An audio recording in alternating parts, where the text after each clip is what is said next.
Hey guys, welcome to studylytical. कैसे हैं आप लोग? आई होप आप सबकी प्रिपरेशन बहुत ही अच्छी चल रही होगी। तो आज की वीडियो में बात करेंगे एसबीआई क्लर्क का जो पूरा प्रोसेस है उसके बारे में। आफ्टर फाइनल रिजल्ट जो भी प्रोसेस रहती हैं उस सब की बात करेंगे। मेन फोकस रहेगा एलपीटी पर, क्योंकि एलपीटी के बारे में काफ़ी लोगों के डाउट्स जो मैसेज में आ रहे हैं टेलीग्राम पे, उसी लिए ये वीडियो मैं बना रहा हूँ। वैसे एक और वीडियो मैं पहले बना चुका हूँ एलपीटी को लेकर, लेकिन एक बार फिर डिस्कस करते हैं सारी चीज़ों को। तो शुरू करते हैं। एसबीआई क्लर्क की जो प्रोसेस है वो डीवी से लेकर जॉइनिंग तक क्या क्या रहती है, क्या क्या चीज़ें आपको करनी है, कैसे आपको एलपीटी के लिए प्रिपेयर करना है, एलपीटी में क्या पूछते हैं, एलपीटी में कितने लोगों को फेल करते हैं या नहीं करते, सारी चीज़ों के बारे में डिस्कस करेंगे। तो सबसे पहले बात करते हैं आपके रिज़ल्ट की। रिज़ल्ट के लगभग 1 डेढ़ महीने बाद, पिछली साल का मैं बता रहा हूँ, नवंबर में रिज़ल्ट आया था। उसके बाद में मेल आ गया था दिसंबर में, और 3 4 5 ऐसी कुछ डेट्स थी जनवरी में जब हमको बुलाया था डीवी के लिए। डीवी हुआ, सब कुछ नॉर्मली था। जो भी डॉक्यूमेंट्स आपके होते हैं, जैसे कि आपका कैटेगरी सर्टिफिकेट, आपका 10th 12th, आपकी ग्रेजुएशन की जो मार्कशीट है, आपका कोई और पोस्ट ग्रेजुएशन है, आपका आधार कार्ड, पैन कार्ड, नॉर्मल जो भी डॉक्यूमेंट्स होते हैं वो सारे उन लोगों ने मंगवाए। उसके अलावा जो फॉर्म्स थे वो उन्होंने खुद ही वहाँ से दिए, हमको बस फिल करने थे। सारा प्रोसेस जो था वो बिल्कुल सिंपल था, बहुत ही स्मूथ था। वहाँ के जो एचआरडी के जो डिपार्टमेंट के जो ऑफिसर थे उनका बिहेवियर काफ़ी अच्छा था। एक एक करके सबसे उन्होंने फॉर्म भरवाए। किसी का कुछ गलत होता है तो वो बता भी देते हैं, तो वहाँ पे ऐसा कुछ आपको डीवी में टेंशन लेने की ज़रूरत नहीं है। और डीवी के तुरंत बाद में ही सबको बैचेस में 20 20 करके एलपीटी के लिए ले जाया गया। और एलपीटी के लिए जितना कुछ लोगों में भय बना हुआ है, ऐसा कुछ वहाँ पे नहीं था। एक सिंपल सा पैराग्राफ उन लोगों ने दिया जिसमें से केवल कॉपी पेस्ट करके ही आंसर लिखने थे। और जहाँ तक मुझे पता है हमारा भावनगर में हुआ था, और पूरे जितने भी लोग थे उनमें केवल 2 लोग थे जो गुजरात से थे, बाकी सारे अदर स्टेट से थे। तो उनमें से किसी को भी फेल नहीं किया था। भावनगर की पर्टिकुलरली बात कर रहा हूँ, किसी को भी फेल नहीं किया था।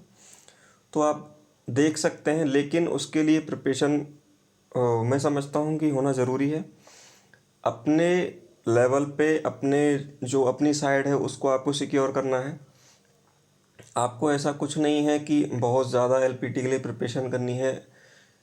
आपको केवल जो करना है वो ये है, आपको एक तो वर्णमाला याद करनी है, आपको उनके जो नंबर्स हैं वो याद करने हैं, कैसे लिखते हैं, कैसे क्या होता है, जो वर्ड्स बनते हैं वो सब याद कर लो। बाकी लैंग्वेज पे जाने की आपको कोई ज़रूरत नहीं है।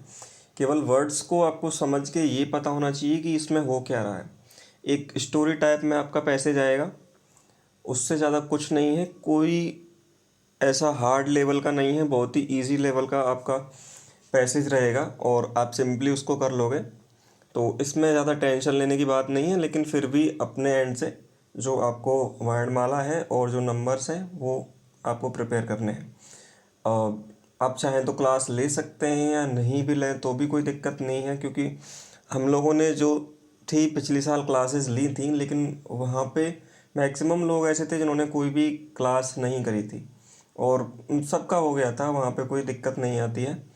तो एलपीटी का एग्ज़ाम होने के बाद में लगभग आधे से 1 घंटे का समय देते हैं वो लोग। एक पैराग्राफ है, स्टोरी आई थी, वो आसानी से सबने कर ली थी, और जिसका नहीं हो रहा था उसको एक्स्ट्रा टाइम उन्होंने दिया था, और सबका अच्छे से हो गया था। उसके बाद में सबको वापस वहीं ले आया गया डीवी वाले रूम में, और सबको, स्पेशली भावनगर की बात कर रहा हूँ मैं, बार बार ये चीज़ आपको बता रहा हूँ, कई जगहों पे डिफरेंट भी हो सकता है।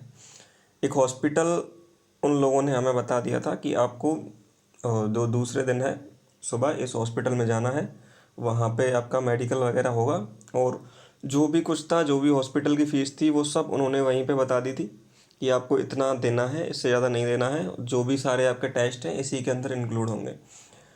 सुबह हम वहाँ पे पहुँच गए हॉस्पिटल, जो सारे टेस्ट थे वो हो गए लगभग 2100-2200 रुपये का वहाँ पे खर्चा आया था। सारे टेस्ट हो गए, और जो टेस्ट हॉस्पिटल में अवेलेबल नहीं थे वो भी उन्होंने अपने, जो बोलते हैं, अपनी गाड़ियों में एस्पिरेंट्स को ले जाके दूसरी जगह पे वो टेस्ट कंप्लीट करवाए। बाकी सब कुछ अच्छा था, और उसी दिन शाम को उनका जो मेडिकल ऑफिसर था उसको सबने रिपोर्ट्स चेक करवाई। कुछ की उस दिन रात को हो गई, कुछ लोगों की सुबह हुई। तो लगभग उसी दिन में सारे लोग फ्री हो गए थे। लगभग 2 दिन का प्रोसेस था, वैसे 3 दिन का आपको बोलते हैं। और ऐसा आपको कोई फॉर्म निकलवा के नहीं ले जाना है। जो भी आपके सिंपल डॉक्यूमेंट्स हैं, आपकी फ़ाइल है और ओरिजिनल उसकी फ़ोटोकॉपीज़, जो भी डॉक्यूमेंट्स हैं वो सब आपको ले जानी है। और जब हम वहाँ से आ रहे थे तो उन लोगों ने बोला था कि हो सकता है आपको 7 दिन के अंदर मेल आ जाए जॉइनिंग का। लेकिन हो सकता है कुछ पिछली साल रहा हो, कुछ लोग कोविड का रीज़न बताते हैं, कुछ लोग बताते हैं कि ट्रेनिंग के बारे में कुछ चल रहा था। तो जो जॉइनिंग जनवरी में होनी थी वो फरवरी में शिफ्ट कर दी। मेल का वेट कर रहे थे लेकिन मेल नहीं आया, तो फरवरी में शिफ्ट हो गई। तो ये तो रहा आपका। कितना टाइम आपको लगता है इसका अंदाज़ा आपको हो गया होगा। एलपीटी के बारे में मैंने आपको बता दिया। और एलपीटी का देखो ये है कि उनके पास में चॉइसेस बहुत कम हैं, क्योंकि वहाँ पे जितने भी लोग हैं लगभग 80 to 85% जितने भी बैंकर्स हैं एसबीआई में गुजरात में, वो सब अदर स्टेट से ही हैं। मैक्सिमम लोगों की मैं बात कर रहा हूँ, कोई एग्जैक्ट फिगर नहीं है। मतलब ज़्यादातर लोग जहाँ मैंने अपनी ब्रांच में भी देखा था तो सारे ही बाहर से थे, अगर दफ्तरी और प्योन वगैरह को छोड़ दें तो ये कुछ वहाँ की कहानी है। वहाँ पे बाहर के लोग ही जॉब करते हैं। हमारा 100-150 के बैच में केवल 2 लोग थे जो गुजरात से थे। और अच्छी बात यह है कि वहाँ पे कोई अगर उनका लोकल है तो उसको वो उसी के गांव में या उसी के गांव के 2-4 किलोमीटर के आसपास पोस्टिंग दे देते हैं। अब बात करते हैं मेडिकल प्रोसेस के बाद में जॉइनिंग की। मेडिकल हो गया, उसके बाद में हम लोग सब वापस आ गए। जॉइनिंग का मेल आया, दोबारा से भावनगर बुलाया गया, और उसके बाद में भी कुछ फॉर्म्स उन लोगों ने भरवाए। जो उनके एग्रीमेंट वगैरह होते हैं वो सब उन्होंने करवा लिए। बॉन्ड जैसा कुछ था नहीं, केवल आपको 14 डेज़ का प्रायर नोटिस देना था अगर आपको छोड़ना है तो। सारे फॉर्म्स भरवाने के बाद में लगभग 2 दिन में उन्होंने सबको फ्री किया। काफ़ी, मतलब जिनका बाहर डीवी हुआ था पिछली बार उनको भी वहाँ बुलाया था, काफ़ी लोगों को बुलाया गया था। तो 2 से 3 दिन उनको लगे। उसके बाद में उन्होंने बोला कि आप सभी यहीं रुकें, आपको जो भी आगे प्रोसेस होगी उसका मेल आ जाएगा। तो लगभग 2 या 3 दिन के बाद में उनका मेल आया। और जो एसबीआई एलडी है जहाँ पे डीबी हुआ था, उसके बाद में सबको एओ अलॉट किए गए, एडमिनिस्ट्रेटिव ऑफिस सबको अलॉट किए गए। हमारा जो एओ था वो हमें भावनगर ही मिला था, तो हम वहीं रुक गए, और जिनको अलग था वो सारे निकल गए वहाँ से। और दूसरे दिन हमको एओ में रिपोर्ट करना था। एओ में रिपोर्ट करी हमने, और एओ के बाद में सबको अलॉट हुए आरबीओ। जैसे आईबीपीएस में होता है सर्कल ऑफिस, आरआरबी में होता है रीजनल ऑफिस, ऐसे ही एसबीआई में बोलते हैं आरबीओ या आरएओ। आरबीओ मतलब रीजनल बिजनेस ऑफिस, ऐसा कुछ उनका होता है। तो हमको आरबीओ अलॉट किए थे, हमको सोमनाथ से, और मतलब हमको भावनगर से सोमनाथ आरबीओ जो था वेरावल वो दिया गया। वहाँ से भावनगर से और सोमनाथ पहुंचने में हमको लगभग 1 दिन लगा। दूसरे दिन हमने रिपोर्ट किया, और उस दिन शाम को हमको ब्रांच अलॉट कर दी गई। दूसरे दिन ब्रांच ज्वाइन करनी थी। तो ये सब कुछ प्रोसेस है, बहुत स्मूथ चलता था, और ऐसा कुछ नहीं था कि किसी को दिक्कत आ रही है।